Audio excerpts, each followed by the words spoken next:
ating tingnan at pagnilayan ang ascension of the Lord. Ang pag-akyat sa langit ng Panginoon. Anong ibig sabihin niyan? Hindi natapos sa krus. Hindi natapos sa libingan. Pagkatapos na si Jesus ay namatay sa krus, siya'y nabuhay na magmuli. And after 40 days, siya'y umakyat sa langit. Palapakan po natin si Jesus. Anong kahulugan niya sa ating buhay? Una, itong Diyos na ito ay Diyos na makapangyarihan. Minsan nakaka-guilty dahil minsan tayo'y nawawalan ng pag-asa o minsan nawawalan tayo ng tiwala. Diyos ko, nasan ka? Diyos ko, parang hindi ko nararamdaman sa aking buhay. Parang ako'y nag-iisa. Ang pag-akyat sa langit ng Panginoong Hesus ay patunay lamang ng lahat ng ating agam-agam. Yung mga nawawala ng pag-asa, minsan nawawala ng pananampalataya. Itong Diyos na ito ay umakyat sa langit at nagpapatunay lamang na siya'y totoong Diyos na makapangyarihan. Palapakan natin ang Diyos na umakyat sa langit. Kaya yung mga nawawala ng pag-asa, wag. Kapit lang sa Diyos. Pero may mas mahalagang punto sa pag-akyat sa langit ng ating Panginoong Hesus. Ano ho yun?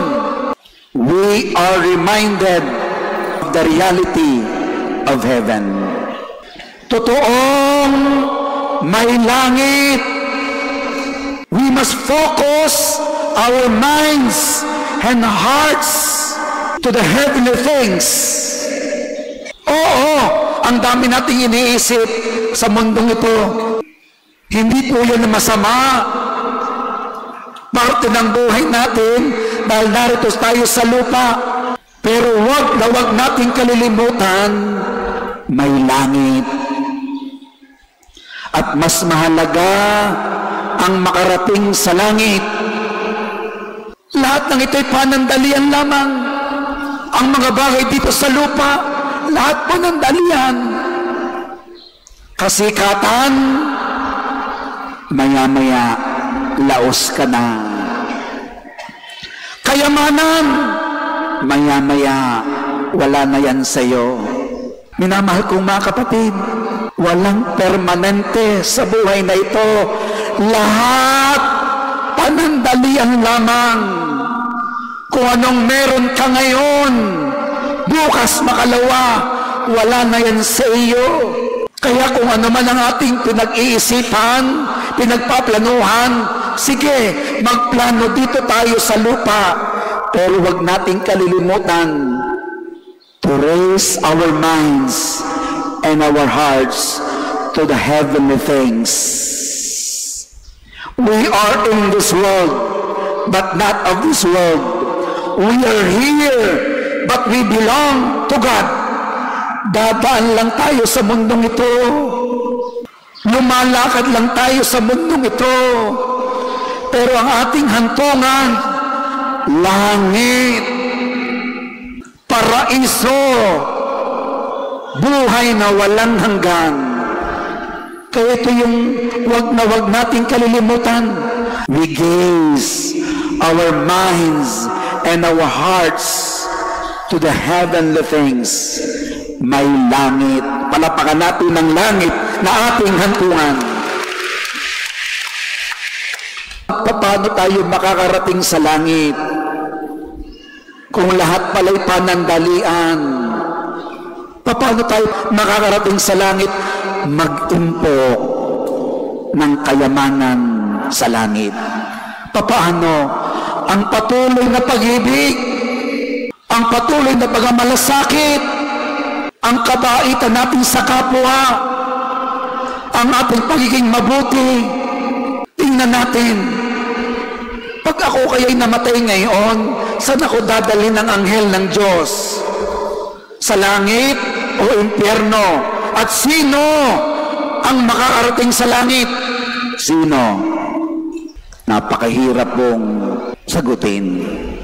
Ito na lamang, sino ang hindi makakarating sa langit? Sino kaya? Tingnan natin.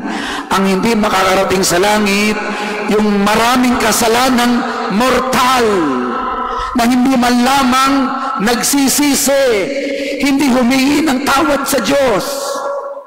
Lahat tayo nakakasala, lahat tayo nakakamali, pero kapag tayo humingi ng tawad sa Diyos, lalo tigit sa pamamagitan ng kumpisal, tayo pinatatawad niya. Sino pang hindi makakarating sa langit? Yung mga madamot, makasarili, hambog, mapagmataas, hinahamak ang iba. Minamahal ko mga kapatid, meron pa hong time, meron pa hong oras. Di ka ho, may mga pagkakataong tayo magtatanong, bakit kayo din namatay? Ay kabait-bait. Yun naman kapitbahay ko, samang-sama nung kugali, hindi mamatay-matay. Bakit? Masamang damaw. Bakit? Hinihintay man ng Diyos na magbago. So, wala na hong pag-asa yan. Ang sabi mo, wala.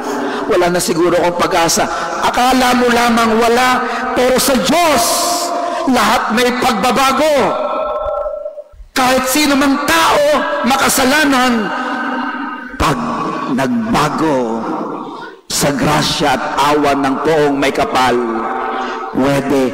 Kahit ang kriminal, kahit ang masasamang tao, pwedeng pumasok sa langit, basta't handang magbagong buhay, handang humingi ng tawad, at matutong magmahal. Palabangan po natin ang Diyos na ito.